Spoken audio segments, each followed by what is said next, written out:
Hello दोस्तों, तो हम लोगरिथम के ऊपर डिस्कस कर रहे हैं।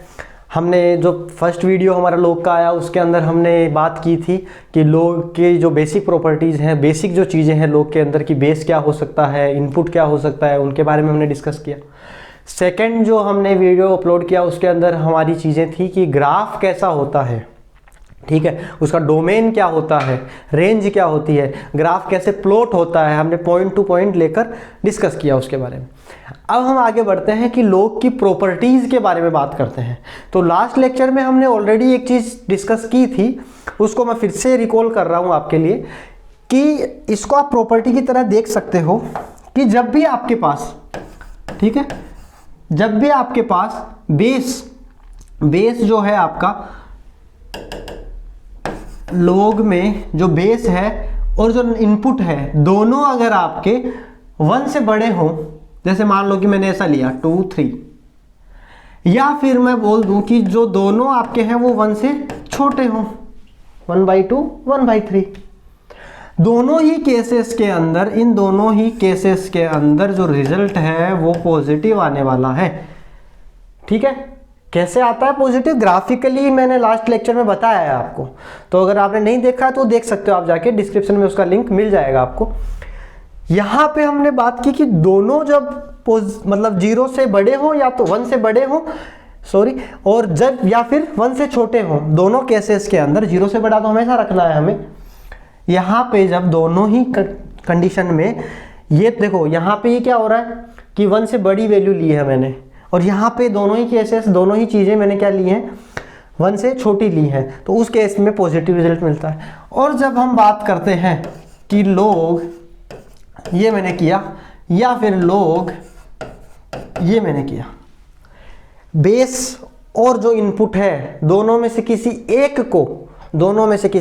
को अगर मैं 1 से छोटा और एक को मैं 1 से बड़ा रखता हूं, उस कंडीशन में रिजल्ट भले कुछ भी आए, वैल्यू कुछ भी आ रही हो, उसकी बात नहीं कर रहे हैं हम अभी, वैल्यू निकालना हमने ऑलरेडी सीखा है, वहां से हम कैलकुलेट कर सकते हैं। और तो लेकिन हम बात कर रहे हैं कि पॉजिटिव या नेगेटिव की, साइन की बात कर रहे हैं। तो यहाँ पे ये जो रिजल्ट होने वाला है वो क्या होगा, नेगेटिव होगा। देखो ये काम की चीज़ है, जब आप कैलकुलस पढ़ोगे, कैलकुलस के अंदर आप जब कंटिन्यूटी वाला चैप्टर में जब जाते हो, कंटिन्यूटी एंड डिफरेंशिएबिलिटी, वहाँ पे कुछ चीज़ें होती हैं जहाँ पे हमें साइन का यूज़ करना होता है कि ये पॉजिटिव रहेगी, नेगेटिव रहेगा, ठीक है। तो इसलिए मैंने ये बोला कि ये चीज़ों का आप ध्यान रखोगे। चलो ठीक है, तो ये हमारी एक बेसिक चीज़ हो गई जिसके बारे में हमने डिस्कस किया था लास्ट। अब हम आगे बढ़ते हैं कि लोग की प्रॉपर्टीज़ की बात करते हैं। तो देखो, सबसे पहले तो हम एक चीज़ ये डिस्कस करते हैं कि लोग जब मेरा इनपुट एंड बेस सेम हो जाए, इनपुट एंड बेस जब सेम हो जाए, तो इस कंडीशन में क्या रिजल्ट होगा? मैं कहता हूं कि इसका रिजल्ट 1 आता है। वो 1 कैसे आता है वो हम देखते हैं। देखो हम इसको सोल्व कैसे करते हैं, इसको x के इक्वल मान लेते हैं।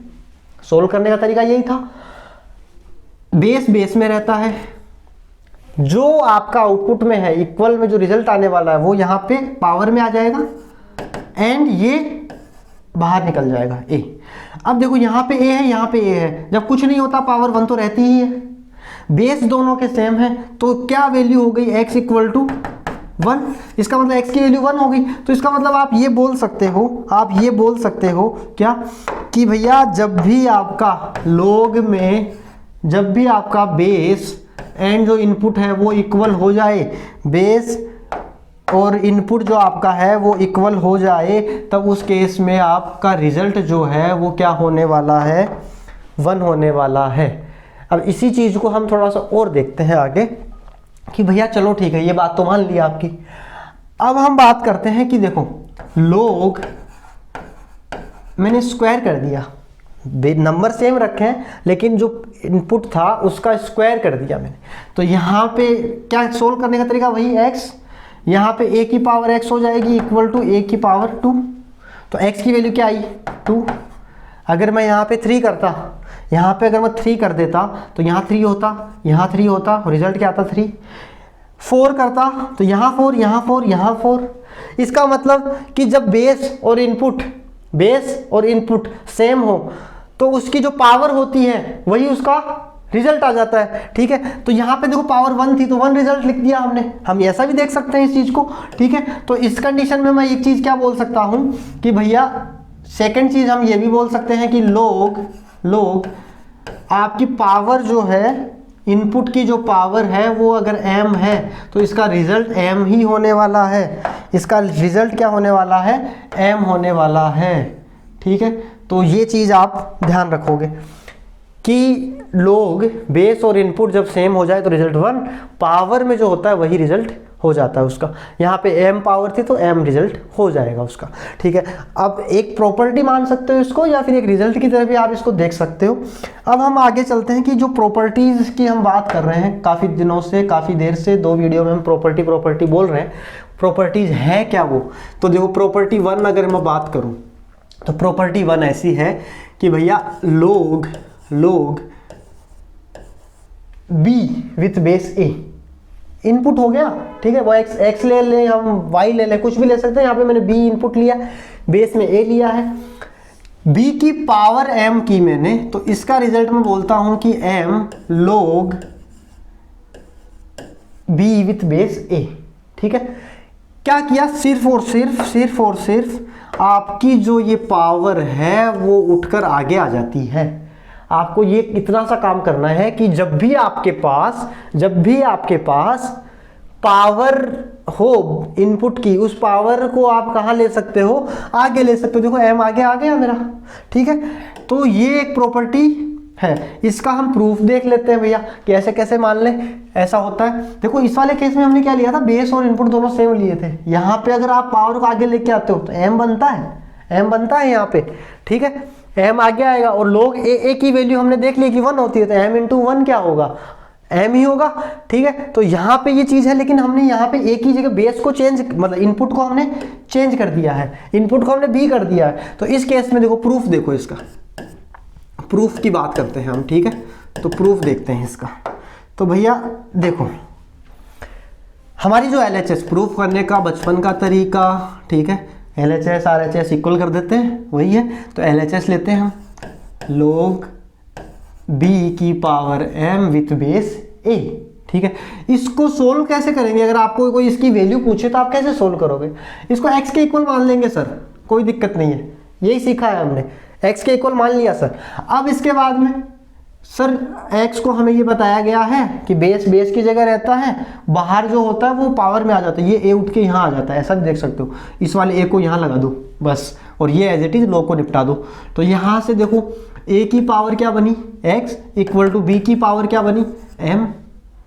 यहाँ पे अगर हम बात करें तो b को मैं ऐसा लिख सकता हूँ कि a की पावर, ये b देखो दोनों साइड में अगर मैं पावर 1/m कर दूं तो यहाँ पे a की पावर क्या हो जाएगी x/m, और यहाँ पे m से m तो कैंसिल आउट हो जाएगा। तो ये पावर m को इधर ले जाओ या फिर दोनों साइड में 1/m पावर कर देते हैं। तो b इक्वल टू ये भी हम लिख सकते हैं सर, कोई दिक्कत नहीं है। अब हम एक काम करते हैं क्या कि सर दोनों तरफ हम लोग ले लेते हैं। ठीक है, टेक लोग both side with base a। ठीक है, a बेस के साथ में लोग ले लो दोनों तरफ, तब देखो क्या होता है कि ये मेरी इक्वेशन थी, दोनों साइड में बेस में a लेकर लोग ले रहा हूँ दोनों। तो देखो किसी भी इक्वेशन पे कोई ऑपरेशन करते हैं दोनों साइड करोगे कोई दिक्कत नहीं है। तो लोग हम ले रहे हैं तो दोनों साइड ले सकते हो। ठीक है, तो यहाँ पे अगर हम लोग लेते हैं, लोग b बेस a बोला गया है कि a बेस के साथ लेना भैया, लोग लो तो यहाँ पे लोग a बेस के साथ ये क्या बन गया a की पावर x/m। ये तो सर रिजल्ट देखा सा लग रहा है, कहाँ देखा था, ये रहा सर, कि जब बेस और पावर जो इनपुट है वो सेम हो तो पावर में जो होता है वही रिजल्ट होता है, वो हमने बात की उसके बारे में। तो यहाँ पे पावर क्या है x/m और ये दोनों सेम है, तो इसका मतलब x/m ही उसका रिजल्ट होगा। तो इसको ऐसा बोल सकते हैं कि log b with base a equal to x/m, जो पावर में था वो इसका रिजल्ट हो जाएगा। x इक्वल टू अगर बात करें यहाँ से तो x इक्वल टू क्या होगा, m इस तरफ मल्टीप्लाई हो जाएगा, m इधर मल्टीप्लाई हो जाएगा, तो m log b with base a, ठीक है। और x क्या था, x क्या था, देखो यहाँ पे अगर इक्वेशन 1 बोल दें तो इक्वेशन 1 से x की वैल्यू क्या है, log b की power m with base a। तो यहाँ पे हम लिख सकते हैं, क्या लिख सकते हैं हम यहाँ पे कि भैया ये जो है इसको हम लिख सकते हैं, x की वैल्यू क्या थी मेरी, log a, बेस में a है एंड b की पावर m इक्वल टू क्या हो गया, m log b with base a, ठीक है। तो ये हमारी जो फर्स्ट प्रॉपर्टी है वो निकल के आ गई, फर्स्ट जो हमारी प्रॉपर्टी है वो निकल के आ गई है। चलो ठीक है, तो ये हमारा रिजल्ट हो गया है। तो ये फर्स्ट प्रॉपर्टी का प्रूफ हो गया। आपको प्रूफ से इतना कोई लेना देना है नहीं, हम डायरेक्ट ये याद रखेंगे, ये चीज़ याद रखोगे क्या कि भैया जब भी हमारे पास पावर में तो क्या हो, m हो, किसी भी इनपुट की पावर जो होगी वो आगे उठा के बस निपटा देंगे, उसको आगे ले लेंगे। और बाकी हमें इसके प्रूफ से इतना लेना देना है नहीं, वो तो आपको समझने के लिए कि कैसे आ रहा है वो, इसलिए आपको बताया गया। ऐसे ही हमारी एक प्रॉपर्टी और है, सेकंड प्रॉपर्टी की बात करें तो प्रॉपर्टी 2 हमारी क्या कहती है, प्रॉपर्टी 2 हमारी कहती है कि भैया जब आपने बेस, जब इनपुट की पावर ली तो इनपुट की पावर को आगे ले लिया, एज इट इज पावर को उठा के आगे ले लिया। अब ये बोल रहा है कि सर एक काम कर दो कि पावर है ना बेस की ले लो, बेस की पावर में कुछ ले लो और इनपुट को एज इट इज रखो, इनपुट पे कुछ नहीं कर रहे हैं। पहली वाली जो प्रॉपर्टी थी उसमें हमने क्या किया था, बी की पावर बनाई थी। इसमें क्या कर रहे हैं, हम बेस की पावर हम कर रहे हैं। तो इसमें क्या होता है, इसमें भी पावर को आगे लेते हैं लेकिन उसको 1 अपॉन करके लेते हैं कि जैसे मान लो यहाँ पे m है तो ये क्या बन के आएगी, 1/m log b with base a। देखो ये सेम ऐसे कैसे बच जाता है, जब पावर इनपुट की थी तब जो आगे आ रही थी पावर वो एज इट इज आ रही थी। अब हम क्या कह रहे हैं, जब बेस की पावर हो तो 1 अपॉन करके नीचे आती है, 1 अपॉन करके नीचे आती है। तो ये चीज आप ध्यान रखना, ठीक है। इसका भी अगर हम प्रूफ की बात करें, अगर प्रूफ आप देखना चाहते हो सेम तरीके से आप खुद से अटेम्प्ट करना इसका प्रूफ, ठीक है।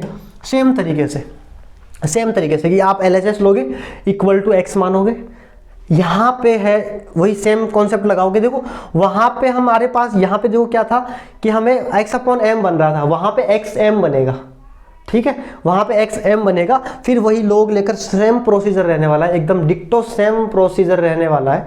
आप खुद से इसको अटेम्प्ट करना इसका प्रूफ, ठीक है। प्रूफ अटेम्प्ट करना, आ जाएगा रिजल्ट। और रिजल्ट क्या आने वाला है ये, तो हमने आज 2 प्रॉपर्टीज के बारे में डिस्कस किया। फर्स्ट जो प्रॉपर्टी थी वो क्या कहती है कि सर जब हमारे पास ऐसा कुछ है तो क्या करना होता है कि सर m को उठा के आगे, तो m को उठा के आगे log, ये लो भैया m को सिर्फ उठा के आगे ले आओ, ठीक है। और सेकंड जो प्रॉपर्टी हमने देखी वो क्या कहती है, log कि सर पावर जो है वो बेस की है इस बार, ठीक है, इनपुट एज इट इज रखा है हमने। तो इस केस में हम क्या करेंगे कि पावर आगे आएगी लेकिन 1 अपॉन करके आएगी और ये क्या रहेगा, एज इट इज रहेगा log b with base a। तो ये हमने आज के लेक्चर में 2 इनका डिस्कशन किया है, ठीक है। तो इसको आप थोड़ा अलग कलर से कर देते हैं, ये लो जी भैया। तो ये हमारा आज का डिस्कशन रहा इन 2 प्रॉपर्टीज़ के बारे में। दोनों प्रॉपर्टीज़ में से एक का मैंने प्रूफ करवाया है एंड सेकंड का मैंने आपको बोला है कि आप खुद से अटेम्प्ट करिए।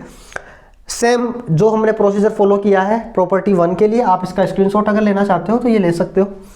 स्क्रीनशॉट अगर आप मानना चाहते हो तो स्क्रीनशॉट ले सकते हो। और एंड एज इट इज आप इसको अप्लाई करोगे सेकेंड प्रॉपर्टी के लिए जब आप अप्लाई करने जाओगे तो सेम रहने वाला है प्रोसीजर और रिजल्ट आपका ऐसा कुछ निकल के आएगा। तो ये ध्यान रखना, हमें प्रोसीजर से प्रूफ से इतना कोई लेना देना है नहीं। जेई के स्टूडेंट होते हुए हमें सिंपल सा यूज करना होता है इन प्रॉपर्टीज़ का। आप इसको पावर को सिर्फ आगे लेना होता है ये बेसिक्स की बातें हो रही हैं। लोग हम ऐसा नहीं है कि सिर्फ जेई में काम आएगा, लोग आपके फिजिक्स में भी काम आता है, आपके लोग केमिस्ट्री में भी काम आती हैं लोग की चीज़ें, और स्कूल के आप स्टूडेंट हो तो वहाँ पे भी आपके लोग काम आता है। तो ये लेक्चर जो हो रहा है ये ऐसा नहीं कि सिर्फ जेई के लिए हो रहा है, ये सब के लिए है। ये बेसिक्स हैं, ये आपको कॉलेज में काम आएंगे, स्कूल लेवल पे काम आएंगे। तो बने रहिए इस सीरीज़ में और देखते रहिए। ये 2 प्रॉपर्टीज़ आज हमने देखी। Thank you.